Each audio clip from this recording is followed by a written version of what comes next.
Good evening to all of you. कैसे हैं आप लोग? बढ़िया। कल जो हमने पढ़ा था स्टार्टिंग में, कुछ लॉस हमने डिस्कस कर लिए थे, तीन चार जो लॉ होते हैं रे डायग्राम को बनने के लिए। इसमें किसी को भी डाउट हो तो हैंड रेस करें। स्टार्टिंग में ही हम वो डाउट को क्लियर करेंगे, उसके बाद फिर टॉपिक में आगे चलेंगे। ठीक है? किसी को भी डाउट हो, एनीवन, कोई डाउट आ रहा हो?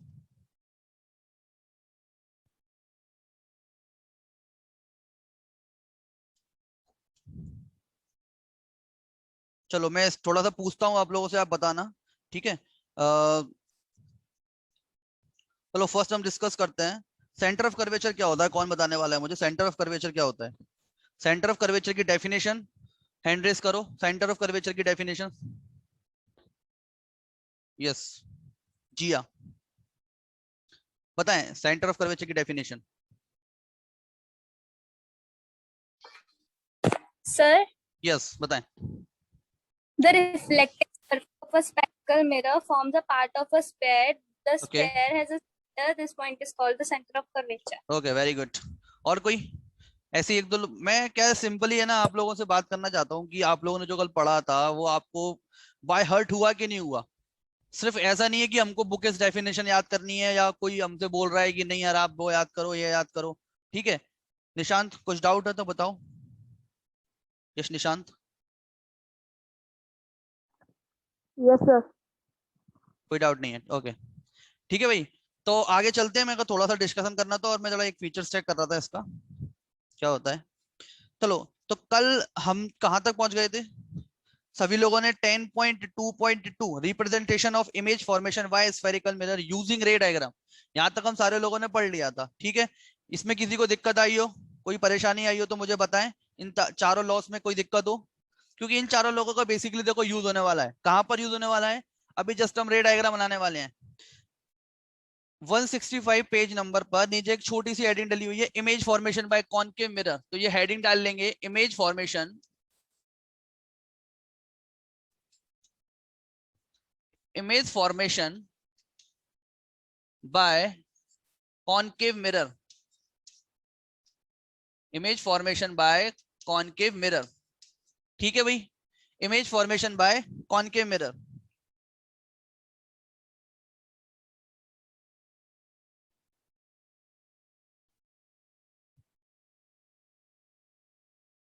Image formation by concave mirror, ये बात क्लियर है? ठीक है। अब देखेंगे कि हमको बेसिकली फर्स्ट क्या है, कॉनकेव मिरर की हेल्प से इमेज फॉर्मेशन को देखना है। इसमें इमेज फॉर्मेशन के कुल मिला के कुछ 6 केस के आसपास बनते हैं, जो आपकी बुक में आपको देखने को मिल जाएंगे पेज नंबर 166 पर। पेज नंबर 166 पर आपको कल देखने को मिल जाएंगे। ठीक है? पेज नंबर 166 पर इसमें कुछ 6 डायग्राम आपको देखने को मिल रहे हैं, 1 2 3 4 5 6 दिख रहे हैं सबको, A B C D E F तक दिए हुए हैं। इसको समझने के लिए इससे पहले जो मैंने आपको कल बताया था कि जो टेबल है 164 पेज पर, उसकी हेल्प से हम इन डायग्राम्स को एक बार देखेंगे। जैसे कि आप 164 पेज नंबर पर स्विच करें, उस पर एक टेबल बनी हुई है और टेबल में लिखा हुआ है 10.1 image formation via concave mirror for different position of the object. ठीक है? Different position of the object. तो पहला केस हमारा क्या बनता है इसमें, केस नंबर 1 में हमको ऑब्जेक्ट पोजीशन दे दी जाएगी। क्या दे दी जाएगी भाई? Object position. जो लोग नए हैं वो समझ लें, उन्हीं के लिए सब रिपीट हो रहा है। ऑब्जेक्ट पोजीशन, ऑब्जेक्ट पोजीशन क्या बताई हुई है? ऑब्जेक्ट पोजीशन आपको पहले वाले कॉलम में 6 केस जो दिए हुए हैं, पहले वाले कॉलम में लिखी हुई है एट इंफिनिटी, लिखा हुआ है एट इंफिनिटी, एट इंफिनिटी। ये समझ लें कि आपको एग्जाम में वो ये देने वाले हैं, वो ऑब्जेक्ट पोजीशन जो एग्जामिनर होगा वो आपको देगा, और वो आपसे पूछेगा रे डायग्राम, और उसके बाद की जो टेबल में लिखा हुआ है position of the image, size of the image और नेचर ऑफ द इमेज, वो सारी चीजें आपसे पूछने वाले हैं। ठीक है? जस्ट आपको क्या देगा वो?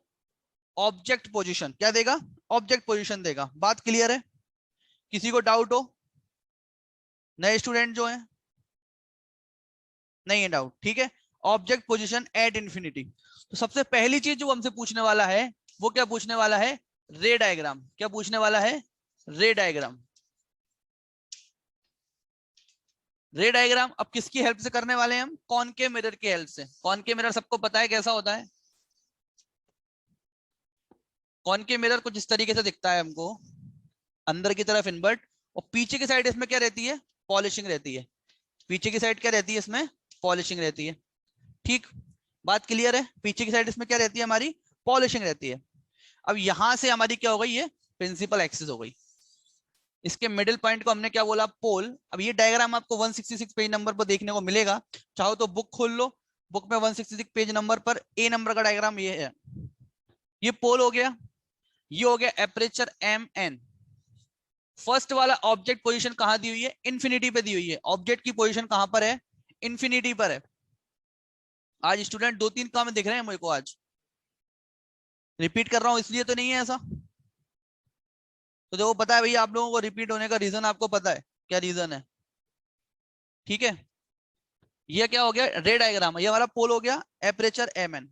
अब फर्स्ट क्या बोला है कि हमको ऑब्जेक्ट पोजीशन इन्फिनिटी पे दी हुई है। अब ऑब्जेक्ट इन्फिनिटी पे दिया हुआ है, इसका मीन क्या है? इसका मीन ये है कि ऑब्जेक्ट की पोजीशन हमको पता नहीं है, डिटरमाइन ही नहीं है कि, क्योंकि कितनी डिस्टेंस है। तो मैंने मान लिया कि यहाँ पर एक पर्टिकुलर डिस्टेंस तो हमको पता नहीं है, मैंने मान लिया इन्फिनिटी पर। तो यहाँ पर लिख भी दिया ये ऑब्जेक्ट है एट इन्फिनिटी। इन्फिनिटी पर एक ऑब्जेक्ट ए बी रखा है। अब ये इन्फिनिटी डिस्टेंस हमको पता नहीं होती, और कल हमने डिस्कस भी किया था कि अगर इनफाइनाइट से हमेशा पैरेलल रेस आती है, लेफ्ट टू राइट आती है और स्ट्राइक करती है रिफ्लेक्टिंग सरफेस पर। रिफ्लेक्टिंग सरफेस यहाँ पर क्या है? Concave mirror. चलिए स्टार्ट करते हैं। यहां से पहली रे आएगी प्रिंसिपल एक्सिस के पैरेलल। और कल जो फर्स्ट लॉ हमने पढ़ा था, तो नए लोगों को एकदम से ध्यान से देखें, नए स्टूडेंट जितने भी हमारे, ठीक है, ये जोशना दुबे, जिगीशा है, ठीक है, जिज्ञासा, फिर यशराज, ये लोग ध्यान से देखें क्योंकि आप लोग फर्स्ट टाइम पढ़ रहे हैं, बाकी लोग एक बार उसको पढ़ चुके हैं। जब कोई रे प्रिंसिपल एक्सिस के पैरेलल आती है, तो कल हमने फर्स्ट लॉ में क्या देखा था कि आफ्टर रिफ्लेक्शन ये फोकस से होके जाती है। ठीक है, it passes through the focus. तो ये हमारी कहां से पास हो जाएगी? फोकस पॉइंट से पास हो जाएगी। ये फोकस पॉइंट हो गया। अब देखो फोकस पॉइंट को मैं अपने हिसाब से मैनिपुलेट कर सकता हूं, मैंने पहले नहीं बनाया था। क्यों नहीं बनाया? क्योंकि जिस पॉइंट से निकल जाए वही फोकस है। ऐसे ही मैंने एक रे और ले ली, मैंने चलो एक और लेके चलते हैं। यहां से फिर पैरेलल आई है, और आफ्टर रिफ्लेक्शन कैसे जाएगी? फिर फोकस से होके जाएगी। एरो का बहुत ध्यान रखना है, एरो हमको बताना ही है। और ये कुछ इस तरीके से पास हो गई स्ट्राइक करने के बाद। रिफ्लेक्शन इसका इस तरीके से हुआ, दोनों एक पॉइंट पर आके मीट करी, और जिधर भी मीट करती है वहां पर इमेज बनती है। आपको थ्रू आउट याद रखना जितने भी रे डायग्राम पढ़ने वाले हैं, कि जिधर भी दोनों रेस का मीटिंग पॉइंट होगा वहां पर क्या बनेगी? इमेज बनेगी। अब यहाँ पर चीज जो एग्जामिनर हमसे पूछने वाला है, एक तो वो रे डायग्राम पूछेगा, तो रे डायग्राम तो हमारा फर्स्ट केस का बन गया है ये। ठीक है, सेकंड चीज वो क्या पूछेगा? वो आप टेबल में देखें, टेबल में लिखा हुआ है पोजीशन ऑफ द इमेज। तो हमसे ये पूछेगा वो कि आप बताओ पोजीशन ऑफ द इमेज क्या है? पोजीशन ऑफ इमेज, इमेज की पोजीशन कहां पर है? आपको कहां दिख रहा है इमेज? किस जगह पर बना हुआ है? फोकस पॉइंट पर ही है इमेज, और कहीं तो है नहीं है। एट दी फोकस क्या लिखेंगे अपन? चाहो तो आप टेबल में भी देख लेना, सेकंड वाले कॉलम में लिखा हुआ है एट फोकस, और हमारे डायग्राम में भी बन रहा है देखो एट फोकस। तो हमने यहाँ पे लिख दिया एट एफ। वो ये पूछेगा आपसे कि भाई ये डायग्राम बनाओ, फिर पोजीशन ऑफ द इमेज बताओ। ठीक है, नेक्स्ट थिंग वो क्या पूछने वाला है हमसे? साइज ऑफ द इमेज, कि भाई इमेज का साइज क्या है? साइज ऑफ इमेज, इमेज का साइज क्या है? आपको कैसे दिख रही है इमेज? दिख रही है इमेज पॉइंट साइज की दिख रही है। इतना बड़ा जो ऑब्जेक्ट लेके चले थे एवी, उन दोनों का मीट होके एक छोटा सा पॉइंट साइज मिला। तो इसको हम टेक्निकल टर्म में बोलते हैं हाईली डिमिनाइज्ड। जब कोई चीज छोटी सी हो जाती है ना पॉइंट साइज की, इसको बोला जाता है हाईली डिमिनाइज्ड। और बोल सकते हैं पॉइंट साइज, क्या बोल सकते हैं? पॉइंट साइज, हाईली डिमिनाइज्ड और पॉइंट साइज, हाईली डिमिनाइज्ड और पॉइंट साइज। बात समझ में आई? लास्ट थिंग जो हमसे पूछने वाले हैं, वो पूछेगा nature of the image. Image का नेचर क्या है? इमेज का नेचर क्या है? अब इससे पढ़ने से पहले मैं आपको दो चीजें बताने वाला हूं। एक तो जब भी कभी इमेज मिरर के आगे बनती है, मिरर के आगे मतलब जैसे कि ये मिरर है आपका, इसके आगे बन रही है, फ्रंट ऑफ द मिरर बन रही है। तो जब भी front of the mirror image बनती है, उसको बोलते हैं real image. Front of the mirror अगर कोई इमेज बनेगी, ये इमेज यहाँ पे लिख रहा हूँ, या आप शॉर्ट नोट में अपने टॉप पे लिख सकते हैं, मैंने पहले भी लिखवाया था। फ्रंट ऑफ द मिरर कोई इमेज बनेगी तो उसको क्या बोलते हैं? Real image. क्या बोलते हैं इसको? Real image. Front of the mirror जो बन रही है। और जो बिहाइंड द मिरर मिलती है, बैक ऑफ द मिरर बनती है, तो उसको भी यहाँ पर लिख लें, अभी आएगा ये भी। बैक ऑफ द मिरर जो बनेगी उसको बोलते हैं वर्चुअल इमेज। क्या बोलते हैं? Virtual image.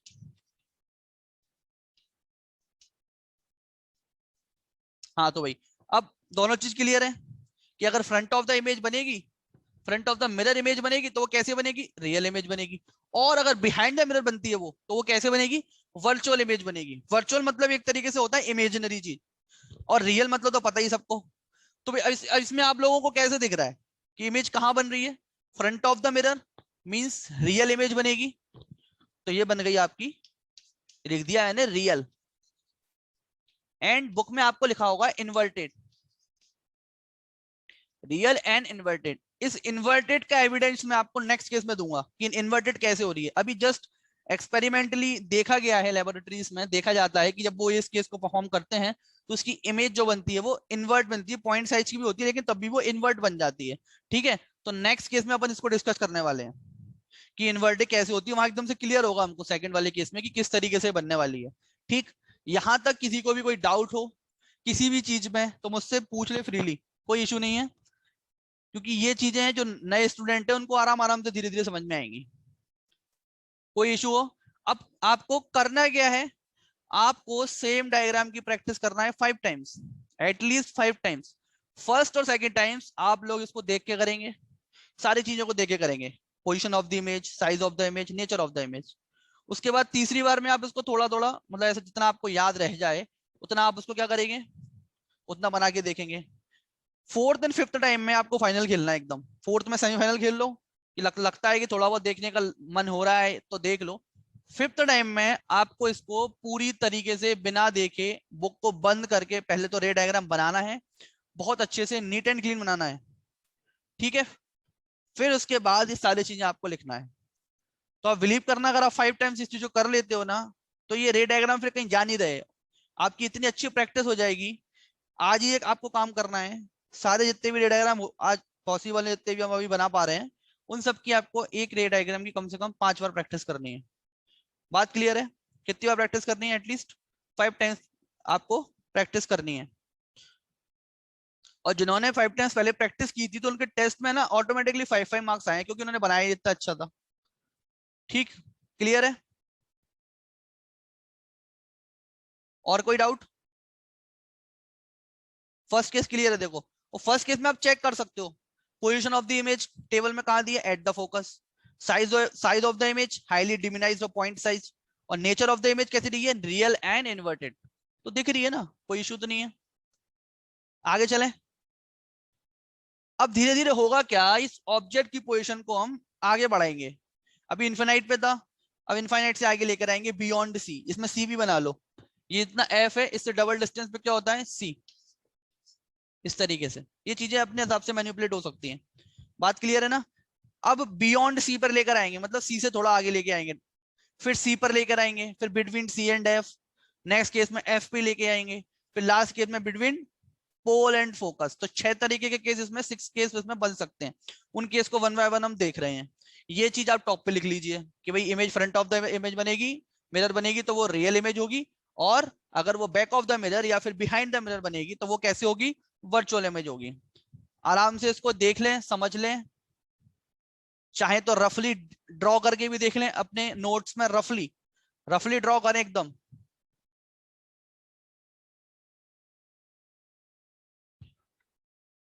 कोई डाउट हो तो पूछ लें। ठीक है, चलो आगे चल रहे हैं। तो ये डायग्राम तो मुझे हटाना ही पड़ेगा, ये आप नोट कर लो, मैं इसको भी हटाने वाला हूँ, back of the mirror virtual image को। और ये चीजें है ना बाय हार्ट हो जाना चाहिए, एकदम से याद रहना चाहिए। बार बार ऐसा ना हो कि हमको कि बार बार हमें ना जिधर लिखा है उसको पलट पलट के देख रहे हैं कि भाई क्या होगा, अब क्या होगा, इसका आंसर क्या होना चाहिए, मतलब अगर फ्रंट ऑफ द मिरर बन रहा है तो रियल होगी या फिर वर्चुअल होगी। इनकी इतनी अच्छी प्रैक्टिस हो जानी चाहिए हमारी, हमें, कि हमको देखने की जरूरत ना पड़े। एक बार लिख लो, सीख लो, समझ लो, बस। उसके बाद ऐसा नहीं कि बार बार उसको पेज ही पलट रहे हैं कि यार कहाँ लिखा है, उसको देख रहे हैं, फिर बैठ के अपना टाइम वेस्ट कर रहे हैं। अभी इतनी अच्छी प्रैक्टिस कर लो बनाते टाइम कि हमको ये चीज क्लियर हो जाए कि भाई अगर फ्रंट ऑफ द मिरर बनेगी तो रियल होगी, और अगर मिरर के पीछे बनेगी तो वो कैसी होगी, वर्चुअल होगी। ठीक है, तो इसको भी हटाना पड़ेगा हमको, ये सारी चीजें हटा देते हैं, ये लिखे रहने देते हैं, क्योंकि इसमें नेक्स्ट केस में ये सेम होता है। अब नेक्स्ट केस में ऑब्जेक्ट की पोजीशन क्या है, नेक्स्ट केस में ऑब्जेक्ट की पोजीशन क्या है। टेबल में दिया हुआ है बियॉन्ड सी, क्या है, बियॉन्ड सी, सी से भी आगे। तो फिर से हमने एक अपना कॉनकेव मिरर बनाया, पीछे की साइड इस पे पॉलिश कर दी, ठीक। ये आ गई आपकी प्रिंसिपल एक्सिस,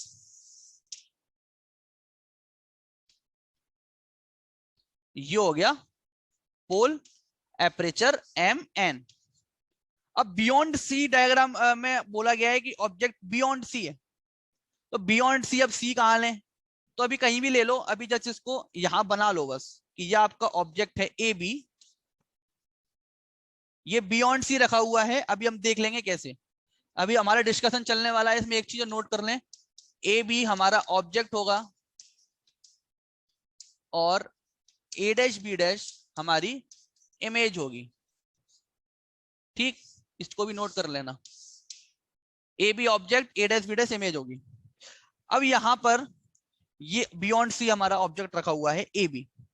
अब मैंने कल आपको बताया था कि जो लॉ है उन चार लॉ में से कोई भी दो लॉ अप्लाई कर दो तो आपका रे डायग्राम क्या हो जाएगा, बन जाएगा, ठीक। अब इसमें फर्स्ट जो रे आएगी वो प्रिंसिपल एक्सिस के पैरेलल आएगी। अब ऐसा क्यों होता है, क्योंकि अब देखो चार में से तो कोई दो अप्लाई कर लो और आपका आंसर अगर ठीक बैठ रहा है तो सही है। तो मैंने फर्स्ट एक रे आई प्रिंसिपल एक्सिस के पैरेलल, आफ्टर रिफ्लेक्शन कैसे जाती है, फोकस पॉइंट से होकर जाती है, तो आफ्टर रिफ्लेक्शन ये फोकस पॉइंट से होकर चली गई, तो ये हो गया फोकस पॉइंट। नेक्स्ट थिंग, ये फोकस हो गया, तो इसके जस्ट डबल पे या थोड़ा बहुत इधर उधर भी बना सकते हो, ये हो गया आपका सेंटर ऑफ कर्वेचर, सी लिख दिया इसको, सेंटर ऑफ कर्वेचर को। नेक्स्ट रे इस सेंटर ऑफ कर्वेचर से ही पास होगी, और जब भी कोई रे सेंटर ऑफ कर्वेचर से पास होती है तो उसमें कोई भी रिफ्लेक्शन नहीं होता है, वो सेम पाथ को फॉलो करते हुए, उसी पाथ को फॉलो करते हुए वापस back again, Shreyansh good, back again उसी पाथ पर अपने वो क्या हो जाती है, बैक हो जाती है, ठीक। अब यहां पर इन दोनों का मीटिंग पॉइंट कहां पर है, इधर है। और जब दोनों रे स्टार्ट हुई थी तो किस पॉइंट से स्टार्ट हो रही है, ये ए पॉइंट से स्टार्ट हो रही है, तो ए पॉइंट से स्टार्ट हो रही है, मतलब इनका मीटिंग पॉइंट ए है, तो फिर जिधर रिफ्लेक्शन के बाद जिधर इनका मीटिंग पॉइंट होगा उधर ए पॉइंट ही बनने वाला है। क्या बनने वाला है उधर, ए पॉइंट ही बनने वाला है। तो यहां पर फिर मैंने नीचे की तरफ बनाया और ये नीचे की तरफ एरो कर दिया, नीचे की तरफ एरो बनाया, और नीचे एरो जिधर होगा उधर लिखेंगे ए डैश और उसके ऊपर लिखेंगे बी डैश। तो ये ए डैश बी डैश क्या है, इमेज है। क्या है ए डैश बी डैश, इमेज है, ठीक है। तो ये रे डायग्राम कंप्लीट हुआ यहाँ पर। अब पूछेगा पोजीशन ऑफ द इमेज, तो आपको कहां दिख रही है, कहां दिख रही है, चाहो तो टेबल खोल के भी देख लो, between C and F, between C and F या एफ एंड सी, कुछ भी लिख सकते हो, लिख दो यहां पर between C and F, C and F. Image का साइज कितना दिख रहा है आपको, आप इतना बड़ा ऑब्जेक्ट लेके चल रहे थे, छोटा हो गया, छोटा हो गया मतलब क्या बोलेंगे, डिमिनाइज्ड हो गया, नॉट रियल श्रेयांश, वो नेचर में जाएंगे, वो नेचर की बात है। अभी साइज पूछ रहे हैं, मतलब साइज बड़ा छोटा, तो यहाँ पर क्या हुआ है, छोटा हुआ है मतलब डिमिनाइज्ड हुआ है, क्या लिख दिया हमने, डिमिनाइज्ड। कैसा हो गया, डिमिनाइज्ड हो गया, ठीक है। अब नेचर ऑफ द इमेज की बात आती है, तो अब बताना है आपको कि फ्रंट ऑफ द मिरर बनना है या बिहाइंड द मिरर बनना है। फ्रंट ऑफ द मिरर बनना है ना, तो मतलब पहली बात तो ये कि रियल इमेज तो होगी होगी। और कैसी इमेज दिख रही है आपको, इन्वर्टेड दिख रही है कि नहीं दिख रही, देखो इसमें एरो ऊपर की तरफ था, इसमें नीचे की तरफ है, तो इस टर्म को क्या बोलेंगे इंग्लिश में हम, इन्वर्टेड। तो रियल एंड इन्वर्टेड, तो यहाँ पर मैंने आपको बताया था कि मैं नेक्स्ट टॉपिक में इसका एविडेंस दूंगा कि इन्वर्टेड कैसे हो जाती है। तो इन्वर्टेड कुछ जिस तरीके से दिखती है ये, ठीक है। दो केस कंप्लीट हो गए हमारे।